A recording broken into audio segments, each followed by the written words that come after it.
نحمده ونصلي على رسوله الكريم اما بعد اعوذ بالله من الشيطان الرجيم يا ايها الذين آمنوا اصبروا وصابروا ورابطوا واتقوا الله لعلكم تفلحون وقال النبي صلى الله عليه وسلم احب الاعمال الى الله ادومها وان قل صدق اللہ العظیم وصدق رسولہ النبی الکریم۔ بزرگان محترم اور عزیز دوستو، ایک وقت تھا ہمیں رمضان المبارک کا انتظار تھا، اور اب ایک وقت یہ ہے کہ رمضان المبارک گزر چکا۔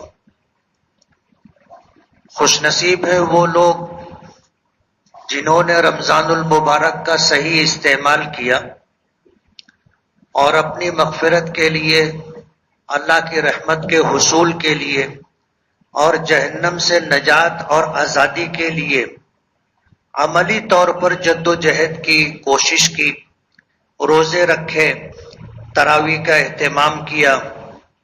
جن پر زکوٰۃ فرض تھی انہوں نے زکوٰۃ ادا کرنے کی کوشش کی، اس بات کی کوشش کی کہ پوری زکوٰۃ ادا ہو جائے۔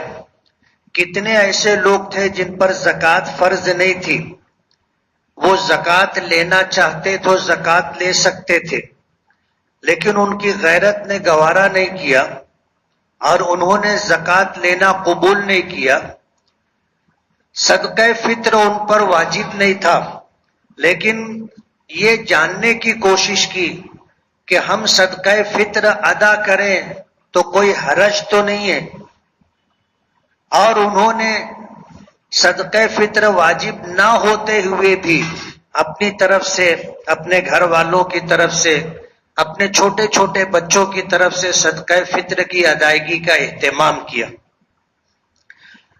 رمضان کا یہ مہینہ در حقیقت ہم لوگوں میں تقوی، پرہیزگاری، صبر و تحمل اور برداشت کی صفت پیدا کرنے کے لیے آتا ہے۔ یہ ایک ٹریننگ ہے، تربیت کا ایک نظام ہے جو اللہ پاک نے دیا ہے۔ اسی لیے یہ بات کہی جاتی ہے کہ جن لوگوں نے رمضان کے روزوں کا، تراویح کا اہتمام کیا، اس کے اثرات اس کی زندگی پر 11 مہینے تک رہتے ہیں، اور پھر رمضان آ جاتا ہے۔ روزوں کے ذریعے سے شریعت کی منشا یہ ہے کہ جس طرح ہم اللہ کو راضی کرنے کے لیے جلوت ہو، خلوت ہو، لوگوں کے درمیان ہو، تنہائی میں ہو، کوئی دیکھ رہا ہو نہ دیکھ رہا ہو، ہم روزے کی وجہ سے کھانا چھوڑ دیتے، روزے کی وجہ سے پینا چھوڑ دیتے، روزے کی وجہ سے اپنی جائز خواہشات سے روکے رہتے، صرف اللہ کی رضا کے لیے۔ روزے کی منشا ان 3 چیزوں کو ہر حال میں چھوڑے رکھنا، روزے کی حالت میں۔ اس سے انسان میں اللہ کی طرف سے تقوی، پرہیزگاری پیدا ہوتی، اور اس بات کا استحضار ہوتا ہے کہ اللہ پاک ہمیں دیکھ رہے ہیں، ہم تنہا بھی ہیں تو اللہ کو پتا ہے، خبر ہے، علم ہے ہم کیا کر رہے ہیں۔ کوئی ہم میں سے ایسا نہیں ہوگا کہ جو روزے کی حالت میں تنہائی کا فائدہ اٹھاتا ہو، کہ کوئی دیکھ نہیں رہا ہے، دروازہ اندر سے بند کر کے آدمی کھا لے اور پانی پی لے اور یہ شو کرے کہ میں روزے سے ہوں۔ شاید کوئی ایسا ہوگا، مجھے تو نہیں لگتا۔ اس لیے کہ جب آدمی یہ طے کر لیتا ہے کہ مجھے روزہ رکھنا ہے تو اسے اس کی پرواہ نہیں ہوتی کہ کوئی مجھے دیکھ رہا ہے نہیں دیکھ رہا ہے۔ یہ وہ جذبہ ہے جس کے پیش نظر اللہ پاک نے فرمایا کہ الصوم لی وانا اجزا بہ، کہ روزہ بندہ میرے لیے رکھتا ہے، لوگوں کے لیے نہیں رکھتا۔ اور ظاہر بات ہے اللہ کے لیے جلوت ہو یا خلوت ہو برابر ہے.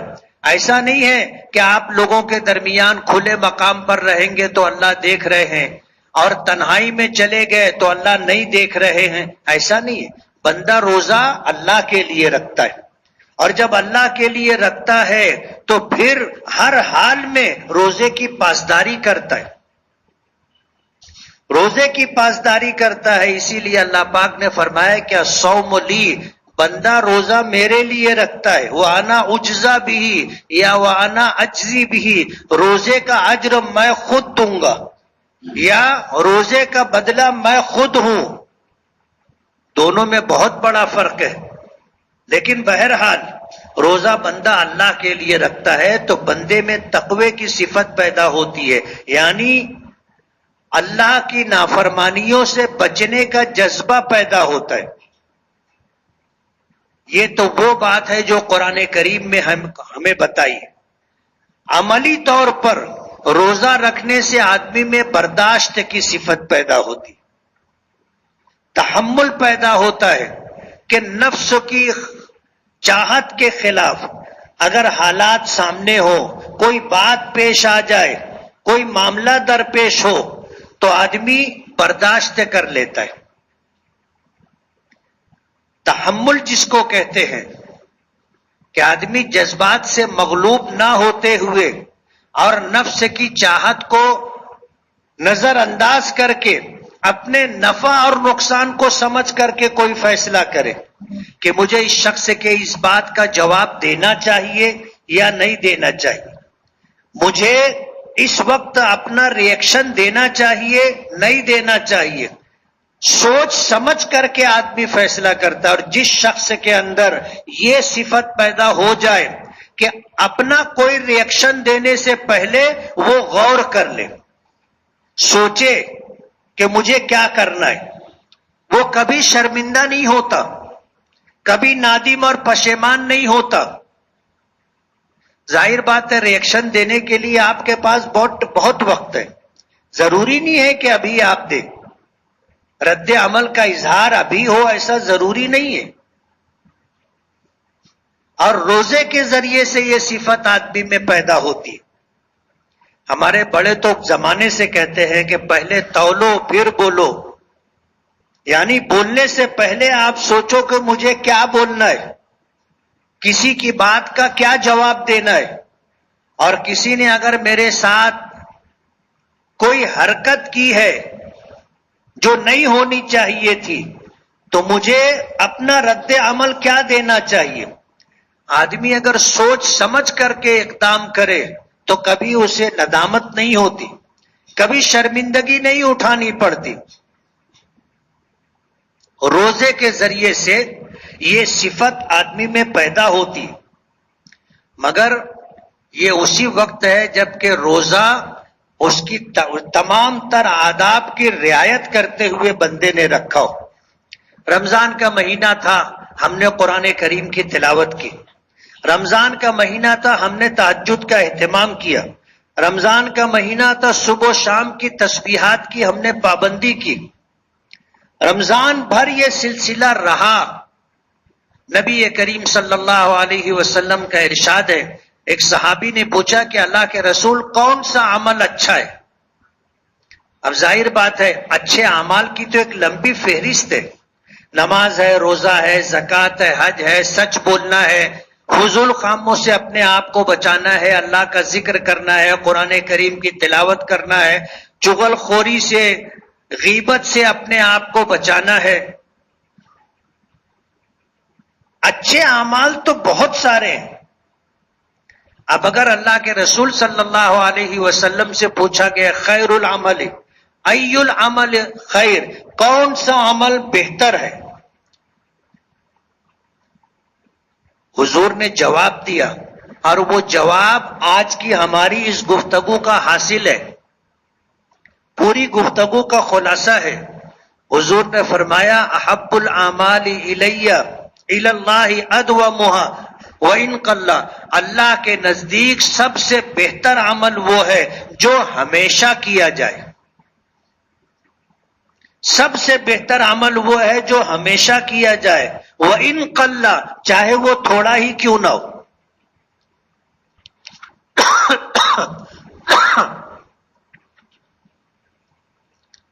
چاہے وہ تھوڑا ہی کیوں نہ ہو. حضرت عائشہ صدیقہ رضی اللہ تعالی عنہا نے فرمایا خیر العمل ما دام وان قل، بہترین عمل وہ ہے جو ہمیشہ کیا جائے چاہے تھوڑا سا ہو. الفاظ کا تھوڑا سا فرق ہے لیکن مفہوم اور معنی دونوں کا ایک ہے. رمضان میں 5 وقت کی نمازوں کا اہتمام تھا، روزوں کا اہتمام تھا، تلاوت کا اہتمام تھا، تہجد کا اہتمام تھا، تراویح کا اہتمام تھا. رمضان ختم ہو جانے کے بعد بہت سارے لوگوں میں بڑی تبدیلی آ گئی. ایک تبدیلی اچھی تبدیلی ہوتی ہے، ایک تبدیلی بری ہوتی ہے. اچھی تبدیلی ہو بہت اچھی بات ہے، لیکن بری تبدیلی آئے کہ ہم رمضان میں 5 وقتہ نمازوں کا اہتمام کرتے تھے، اب ہم سے اہتمام نہیں ہو رہا ہے. قرآن کریم کے 2 پارے 5 پارے 10 پارے 15 پارے روزانہ پڑھ لیتے تھے، اور اب قرآن کریم اٹھا کے جو رکھ دیا ہے تو آج 3-4 دن ہو گئے ہم نے قرآن کریم اٹھایا بھی نہیں. اللہ کا ذکر ہوتا تھا، صبح و شام کی تسبیحات کی پابندی ہوتی تھی، اب نہیں ہو رہی ہے. سحری کے لیے اٹھتے تھے، تہجد پڑھ لیتے تھے، اب سحری کے لیے اٹھنا نہیں ہو رہا ہے تو تہجد بھی گول کر دیے. یہ بری تبدیلی. حضرت عبداللہ ابن عمر رضی اللہ تعالی عنہ شادی نہیں ہوئی تھی، مسجد نبوی میں سویا کرتے تھے. اللہ کے رسول صلی اللہ علیہ وسلم تہجد کے وقت اٹھتے تھے تو دیکھتے تھے کہ عبداللہ ابن عمر مسجد میں سوئے. ان کی بہن تھی ام حبیبہ رضی اللہ تعالی عنہ، حضرت حفصہ رضی اللہ تعالی عنہ ان کی سگی بہن تھی، حضور کی بیویوں میں تھی، امہات المومنین میں سے تھی. ایک مرتبہ اپنے بھائی کے تعلق سے کسی بات کا ذکر حضور کے سامنے کیا تو حضور نے جواب میں جو کہنا تھا کہا، اسی کے ساتھ ایک بات اور کہی کہ عبداللہ ابن عمر بہت اچھے، کاش وہ روزانہ تہجد بھی پڑھتے. مسجد میں سوتے ہیں، حضور نے سوتا ہوا پایا تھا ہمیشہ ان کو.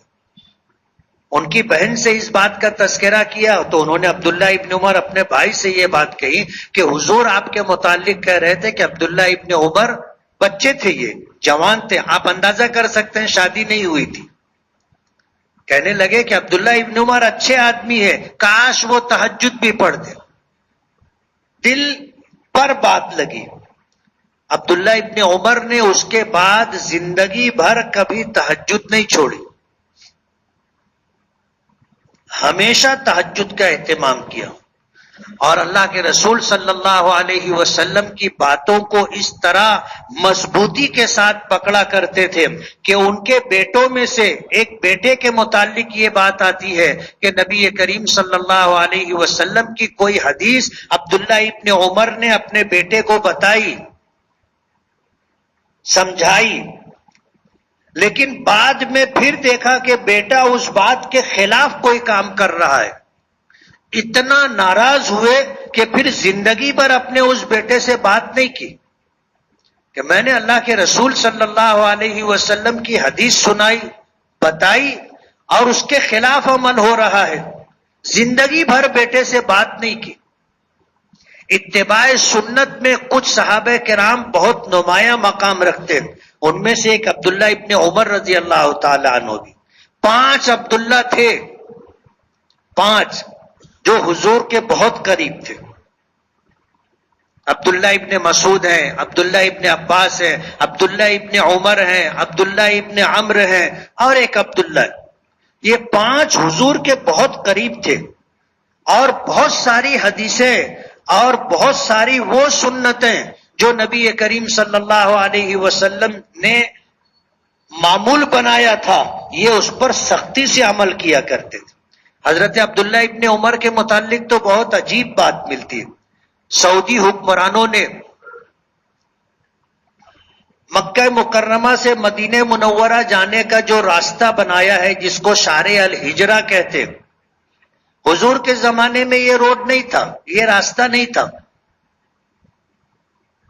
پرانا راستہ تھا جو مکے سے نکل کر کے بدر ہوتا ہوا مدینہ جاتا تھا۔ لیکن جب اللہ کے رسول صلی اللہ علیہ وسلم نے ہجرت کی تو ظاہر بات ہے اس راستے سے آپ نہیں گئے جو عام راستہ تھا، اس لیے کہ آپ کو گرفتار کرنے کے لیے لوگ نکلے تھے، تو اللہ کے رسول صلی اللہ علیہ وسلم نے عبداللہ ابن عریقط نامی ایک یہودی کو اپنا رہبر بنایا تھا، گائیڈ جو راستہ جانتا تھا، تو وہ راستہ چھوڑ کر کے ریگستانوں سے، جنگلوں سے، ایسے راستوں سے، پہاڑوں کے درمیان سے گزر کر کے حضور مدینہ پہنچے تھے، اور عبداللہ ابن عریقط آپ کو لے کر کے اس یہودی گائیڈ نے مدینے کے اتنے قریب پہنچایا کہ مدینہ نظر آنے لگا، کوبا کے قریب تک پہنچ کر کے بتایا کہ اب یہ مدینہ آ گیا ہے، مجھے میری اجرت دے دو، میں یہاں سے واپس جاؤں گا۔ سعودی حکمرانوں نے یہ طے کیا کہ اللہ کے رسول صلی اللہ علیہ وسلم نے جب ہجرت کی تھی تو کدھر سے گئے تھے، کدھر سے گئے تھے، راستہ جو تھا وہ راستہ چھوڑ کر کے پہاڑوں سے، جنگلوں سے، ریگستانوں سے گزر کر کے مدینہ پہنچے تھے، یہ کون سا راستہ تھا؟ اس میں سب سے زیادہ مددگار حضرت عبداللہ ابن عمر رضی اللہ تعالی عنہ کا وہ عمل ہے جو امام بخاری رحمت اللہ علیہ نے بخاری شریف میں ذکر کیا ہے۔ عبداللہ ابن عمر کا یہ معمول تھا کہ اللہ کے رسول صلی اللہ علیہ وسلم کے ایک ایک ادا کو تلاش کیا کرتے تھے، حضور نے کہاں پر قیام کیا یہ وہیں قیام کیا کرتے تھے، حضور نے کہاں پر نماز پڑھی یہ وہیں پر نماز پڑھا کرتے تھے، حضور نے کہاں پر استنجا کیا وہیں پر استنجا کرنے کے لیے ایسا شو کرتے تھے، وہاں استنجے کی حالت میں بیٹھتے تھے، استنجا نہیں کرتے لیکن بیٹھتے تھے۔ کئی مرتبہ ایسا ہوا کہ آپ بیٹھ کر کے اٹھے تو ساتھ میں جو لوگ تھے، شاگرد اور خادم جو لوگ تھے، کہنے لگے کہ حضرت وضو کر لیجئے، تو کہا کہ میں نے استنجا نہیں کیا، تو کہنے لگے آپ تو استنجے کے لیے بیٹھے تھے، کہا کہ میں نے استنجا کرنے کے لیے نہیں بیٹھا تھا، میں نے اپنے آقا کو یہاں استنجا کرتے ہوئے دیکھا تھا اس لیے میں بیٹھا تھا، میں نے استنجا نہیں کیا۔ عبداللہ ابن عمر کے متعلق آتا ہے کہ اسی راستے سے انہوں نے سفر کیا تھا جب راستہ نہیں تھا، جہاں جہاں حضور نے قیام کیا وہاں وہاں عبداللہ ابن عمر نے قیام کیا، جہاں جہاں حضور نے نماز پڑھی عبداللہ ابن عمر نے وہیں پر نماز پڑھی۔ عبداللہ ابن عمر کی اس حدیث کو سامنے رکھ کر دنیا بھر کے بڑے علماء کو، مورخین کو سعودی حکومت نے جمع کیا اور جمع کر کے یہ نیا راستہ بنایا مدینہ منورہ جانے کا، جس طرف سے حضور نے ہجرت کی، آج اس کو شارع الہجرہ کہتے ہیں۔ پرانا راستہ آج بھی ہے لیکن حج کرنے والے، عمرہ کرنے والے اور اسی طرح سفر کرنے والے اب شارع الہجرہ سے مکے سے مدینہ جاتے ہیں اور مدینے سے مکہ آتے ہیں۔ بیچ میں یہ بات آ گئی تو میں بتا دیا، مسئلہ یہ ہے کہ عبداللہ ابن عمر رضی اللہ تعالی عنہ کو حضور نے براہ راست نہیں کہا بلکہ حضرت حفصہ سے کہا تھا، اور حضرت حفصہ نے اپنے بھائی سے یہ بات کہی تھی کہ حضور نے فرمایا کہ عبداللہ اچھا بچہ ہے، کاش وہ روزانہ نماز تہجد بھی پڑھتا۔ معمول بنا لیا ساری زندگی کا۔ رمضان المبارک گزر گیا ہے، ہم میں جو بری تبدیلی آئی کہ رمضان گیا، رمضان کے سارے اعمال چلے گئے، یہ نہیں ہونا چاہیے۔ روزے کا مقصد یہ ہے کہ ہمارے اندر تحمل اور برداشت پیدا ہو۔ ملک کے حالات بدلتے جا رہے ہیں، اذان کو لے کر کے جو صورتحال بن رہی ہے اور دیگر جو معاملات آج سامنے آ رہے ہیں، کچھ لوگ یہ چاہتے ہیں کہ ہم جذبات میں آ کر کے ٹکراؤ کا راستہ اختیار کریں، جھگڑے کی شکل بنے اور ہندو مسلم فساد ہو۔ ان کی پوری کوشش ہے، لیکن ہمیں ان کی کوششوں کو ناکام کرنا ہے۔ ایک بات ہمیں طے کر لینا ہے کہ ہمیں جھگڑے کے راستے پر نہیں جانا ہے، اپنے شہر کا امن و امان ہر حال میں باقی رکھنا ہے۔ لاؤڈ اسپیکر کو لے کر کے سپریم کورٹ کی جو گائیڈ لائن کہو یا سپریم کورٹ کا جو فیصلہ کہو، ہم نے ہمیشہ قانون کی پاسداری کی ہے۔ اگر سپریم کورٹ کا فیصلہ یہ ہے کہ رات 10 بجے سے صبح 6 بجے تک لاؤڈ اسپیکر کا استعمال ممنوع ہے، تو اگر اس سے کسی قسم کا کوئی انتشار پیدا ہو رہا ہے، ہم نے اس کو قبول کیا۔ شہر کی بہت ساری مسجدوں سے فون آئے اور ان کو یہ بات سمجھائی گئی کہ ابھی اس وقت ہم جو اذان دیتے ہیں وہ 6 بجے سے پہلے ہوتی ہے، 6 بجے سے پہلے ہوتی ہے، اس سے کسی کو تکلیف نہیں ہے۔ آپ اذان دیجئے بغیر مائک کے، جن کو نماز پڑھنا ہوتا ہے وہ آتے ہیں۔ لاؤڈ اسپیکر تو آج کی ایجاد ہے، ماضی میں لاؤڈ اسپیکر کہاں تھا؟ نماز پڑھنے والے آتے تھے۔ ہمیں اذان دینی ہے، لاؤڈ اسپیکر ضروری نہیں ہے۔ جن کو نہیں آنا ہے، مسجد کے پڑوس میں گھر ہوتا ہے، اذان سنائی دیتی ہے اور نہیں آتے۔ اس لیے انتشار کی کوئی شکل نہیں پیدا ہونی چاہیے۔ الحمدللہ ہمارے شہر کے لوگوں نے اس بات کو قبول کیا، ذمہ داران نے اس بات کو مانا، اور سپریم کورٹ کی گائیڈ لائن بولو، اس کا ججمنٹ کہو، اس کے پیش نظر ہم عمل کرنے کے لیے تیار ہیں۔ اور ہم میں جو نمازی ہیں انہیں اذان سنائی دے نہیں سنائی دے، انہیں پتا ہوتا ہے کہ کس مسجد میں جس مسجد میں نماز پڑھتے ہیں اس میں ٹائم کیا ہے، وہ لوگ آتے ہیں نماز پڑھتے ہیں۔ اس لیے اس کو جھگڑے کا عنوان نہیں بنانا ہے، جھگڑے کا عنوان نہیں بنانا ہے، اس بات کی پوری کوشش کرنا ہے۔ ظاہر بات ہے جھگڑا ہمیشہ محرومی کا سبب بنتا ہے۔ شب قدر کے سلسلے میں حضور نے یہی بات ارشاد فرمائی تھی کہ آپ باہر تشریف لائے لوگوں کو خبر دینے کے لیے کہ شب قدر کب ہے۔ آپ آئے تو 2 لوگوں میں جھگڑا ہو رہا تھا۔ اب جھگڑے کی وجہ سے حضور جو بات بتانا چاہتے تھے وہ بات رہ گئی، یہ جھگڑے کی وجہ سے جھگڑا ختم کرنے کا مرحلہ آ گیا۔ جھگڑا ختم تو ہو گیا، لیکن اللہ پاک نے شب قدر کی تعین اٹھا لی اور حضور سے بھی وہ بات بھلا دی گئی۔ حضور نے فرمایا کہ میں آیا تھا کہ تمہیں شب قدر کی خبر دوں، لیکن فلاں اور فلاں میں جھگڑا ہو رہا تھا جس کی وجہ سے اللہ پاک نے اس بات کو اٹھا لیا۔ اور پھر ایک جملہ ارشاد فرمایا کہ اس کا اٹھا لینا ہی ہمارے لیے بہتر ہوگا، اس لیے اللہ پاک نے یہ اس طرح اٹھا لیا۔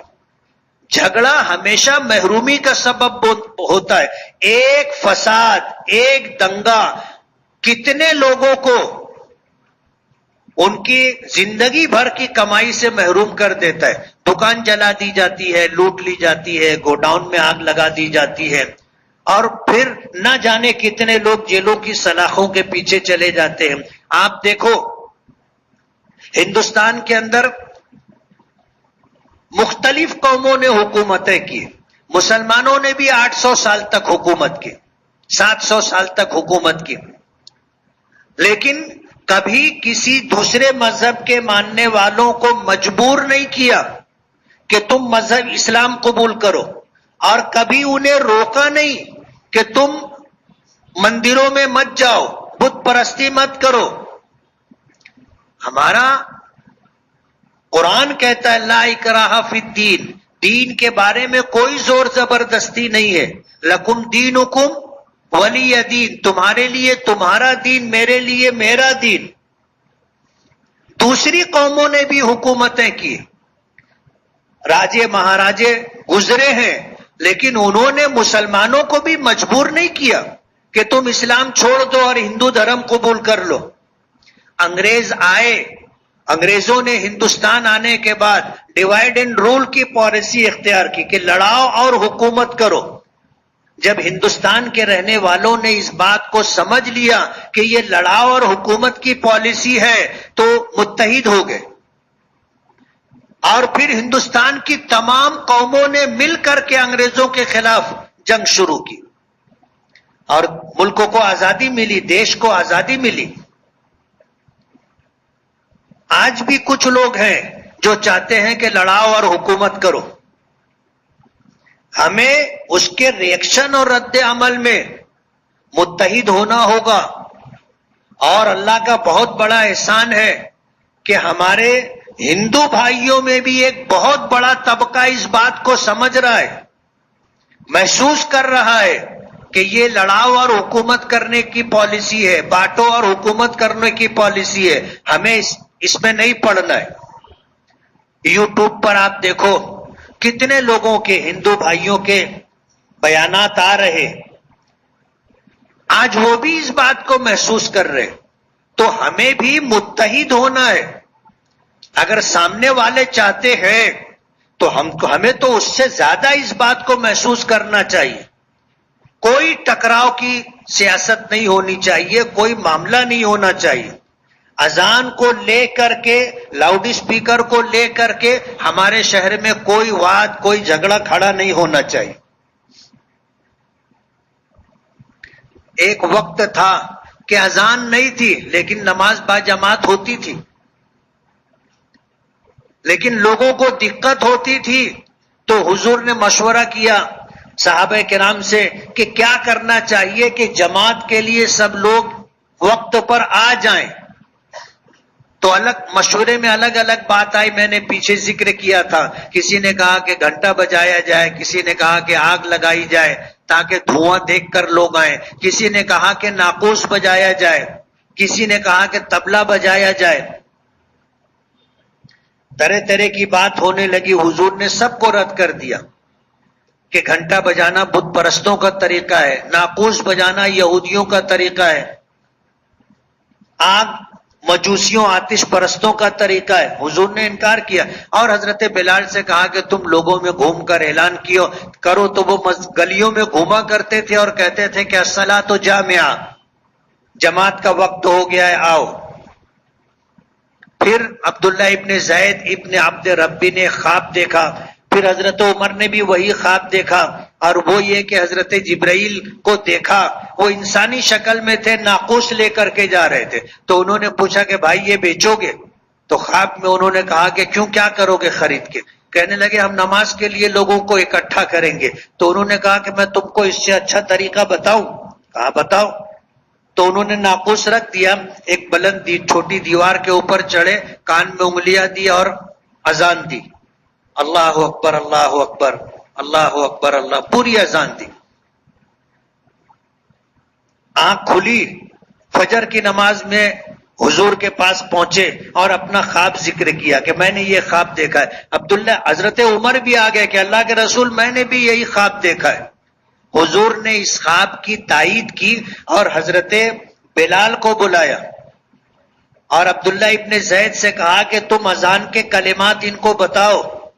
عبداللہ حضرت بلال اذان دیں گے، کیوں؟ فَإِنَّهُ عَنْدَ صَوْتًا مِنْكَ، کہ ان کی آواز تمہاری آواز سے بہت زیادہ بلند ہے۔ اور ظاہر بات ہے مقصد یہ ہے لوگوں تک آواز جائے کہ بھائی چلو اب نماز جماعت کا وقت ہو رہا ہے۔ حضرت بلال نے اذان، مائک نہیں تھا، مائک کا استعمال، لاؤڈ اسپیکر کا استعمال ہماری اذان کا یا ہماری شریعت کا حصہ نہیں ہے، یہ ایک ذریعہ ہے لوگوں تک، دور تک آواز پہنچانے کا، آواز بلند کرنے کا ایک طریقہ ہے۔ اب اگر کوئی اس کا غلط استعمال کرنا چاہتا ہے تو ہمیں اس بات کو سمجھنا چاہیے، کوئی مسجدوں سے مائک اتروا نہیں سکتا۔ ہندوستان ایک جمہوری ملک ہے، یہاں پر جو قانون، جو دستور بنایا گیا ہے، دیش کا جو سنویدھان ہے، اس میں تمام مذاہب کے ماننے والے برابر ہیں۔ لاؤڈ اسپیکر کے استعمال کے لیے سپریم کورٹ کا جو فیصلہ ہے وہ پورے ہندوستان میں بسنے والی تمام قوموں کے لیے، تمام مذاہب کے لیے یکساں ہے۔ ایسا نہیں ہے کہ مسجد میں ہی صرف لاؤڈ اسپیکر اتارا جائے گا، قاعدے کی خلاف ورزی ہوگی تو مندروں سے بھی اتارا جائے گا، گردواروں سے بھی اتارا جائے گا، چرچ سے بھی اتارا جائے گا۔ اور ہماری اذان تو 2 منٹ 3 منٹ کی ہوتی. قاری صاحب اذان دیے تو تھوڑی لمبی ہو جاتی ہے، ہمارے شکیل بھائی اذان دے تو بہت مختصر ہو جاتی ہے. سمجھ رہے ہو آپ؟ لمبا سانس ہو تو لمبی اذان ہوتی ہے، اور لمبی بھی ہوئی تو 3 منٹ کی ہوتی، ورنہ اذان تو اس سے بھی مختصر ہوتی. لیکن مندروں سے جو کیرتی اور بھجن وغیرہ کے معاملات ہوتے ہیں وہ تو گھنٹوں چلتے ہیں نا. میں بہت پابندی سے جب امامت کرتا تھا، مسجد کے اس پار، ندی کے اس پار مندر ہے، بھجن چلتا رہتا تھا. اگر میں توجہ سے سنتا تو پورا مجھ کو بھی یاد ہو جاتا، اتنا لمبا چلتا تھا، اور روز پابندی سے. ہمارے یہاں تو مؤذن اذان دیتا ہے، مؤذن اذان دیتا ہے، ان کے یہاں تو کیسٹ لگا دیتے نا. فرق ہو گیا. ہمارے یہاں اذان کا کیسٹ نہیں چلے گا، لیکن ان کے یہاں تو کیسٹ لگا دیتے، اور لگانے کے بعد گھنٹوں چلتا رہتا ہے. میں نے میڈیا والوں کو یہی بیان دیا تھا کہ آئے چشم اشک کے باہر ذرا دیکھ تو صحیح، یہ گھر جو بہ رہا ہے کہیں تیرا گھر نہ ہو. روتی ہوئی آنکھ سے یہ کہا جا رہا ہے کہ ذرا دیکھ، جو گھر بہ رہا ہے کہیں تیرا تو نہیں ہے. تم مسجد مسجد مسجد مسجد کے لاؤڈ اسپیکر کی بات کر رہے. ارے تمہارے کہنے کا سب سے بڑا اثر مندروں پر پڑے گا، جو گھنٹوں بھجن بجاتے. اس لیے ایک آخری بات کہہ کر کے اپنی بات ختم کروں گا کہ ہمیں ان کے جھگڑے میں نہیں پڑنا ہے. سمجھ رہے ہو؟ سرکار کا معاملہ ہے اور دوسروں کا معاملہ ہے، ہمارا کچھ لینا دینا نہیں ہے. وہ یہ چاہتے ہیں کہ ہم لوگ ان جیسے معاملات کے اندر پڑ جائیں، اور ہوتا یہی ہے ہندوستان میں بدقسمتی سے. جھگڑا کسی اور کا رہتا ہے، مسلمان گھس جاتے، پھر جھگڑے کا رخ تبدیل ہو جاتا. ہم کو خاموش رہنا ہے، کوئی تبصرہ نہیں کرنا ہے، ہم کو خاموش رہنا ہے، ان کے معاملات میں نہیں پڑنا ہے. وہ آپس میں ہی اپنا کون جیت ہوگا، کس کی جیت ہوگی، وہ اس سے اپنے کو کوئی مطلب نہیں. اپنی مسجد سے، اپنی ذات سے، اپنے عمل سے ہم لوگوں کو جو ہے موجودہ حالات کے اندر اپنے علماء اکابرین کے فیصلوں کو قبول کر کے چلنا ہے، اور کوئی جھگڑا ہم سے جڑ جائے اس بات سے اپنے آپ کو بچانا ہے. مسجد کے ذمہ داران الحمدللہ لاؤڈ اسپیکر کا پرمیشن لے رہے، اور قاعدے سے ان کو پرمیشن دیا جا رہا ہے. سپریم کورٹ کے ججمنٹ کے مطابق کتنی آواز ہونی چاہیے مسجد کے ذمہ داران کو بتا دیا گیا ہے. پولیس ڈپارٹمنٹ کے پاس اس کی مشین آ گئی ہے، وہ اذان کے وقت آ کر کے چیک کرتے ہیں کہ آواز کتنی بلند ہے، کتنی پست ہے. اور ظاہر بات ہے کتنے لوگ ایسے ہوتے ہیں اذان سے پہلے ہی مسجد آ جاتے، ان کو نماز کے لیے آنا ہے. کتنے لوگ گھڑی دیکھ کر کے آ جاتے، اذان نہیں بھی سنائی دی تو ہماری نماز ہوتی ہے. اس لیے ہمارے لیے کوئی مسئلہ نہیں ہے. ہمارا دین دین فطرت ہے، قیامت تک آنے والے حالات میں ہمارا دین چلتا رہے گا، دین کے احکامات پر عمل ہوتے رہیں گے. حالات بدلتے رہیں گے، تبدیلی آتی رہے گی، اور ہر حالت کے اندر ہماری شریعت کا جو حکم ہے اس پر کیسے عمل کیا جائے گا قرآن و حدیث میں ہم کو بتایا گیا ہے. اس لیے مسئلہ ہمارا نہیں ہے، جن کا مسئلہ ہوگا وہ دیکھے. ہم کو یہ جھگڑے میں نہیں پڑنا ہے، اور ایسی کوئی بات نہیں کہنا ہے جس کی وجہ سے جھگڑے میں ہم پڑ جائیں. اس سے گریز کرنا ضروری ہے. بہت سارے لوگ جذبات میں کچھ کا کچھ کہتے ہیں کہ کس کے باپ کی ہمت ہے. باپ دادا کا مسئلہ ہی نہیں ہے نا، سپریم کورٹ کا جو فیصلہ ہے اس کے مطابق ہوگا، کوئی آ کر کے نکال نہیں سکتا. ہم کو دستوری طور پر حق ہے، ہاں ہمارے لیے اس میں کچھ پابندیاں ہیں اور ہم کو قبول ہے، ہم کو قبول ہے. اس لیے ہم اس جھگڑے میں نہیں پڑنا چاہتے. اس جھگڑے میں نہیں پڑھنا چاہتے، یہ بات ذہن میں رہے۔ اللہ تعالی عمل کی توفیق عطا فرمائے۔ وآخر دعوانا ان الحمد للہ رب العالمین۔ جن لوگوں نے سنت نہ پڑھی ہو وہ سنت پڑھ لیں۔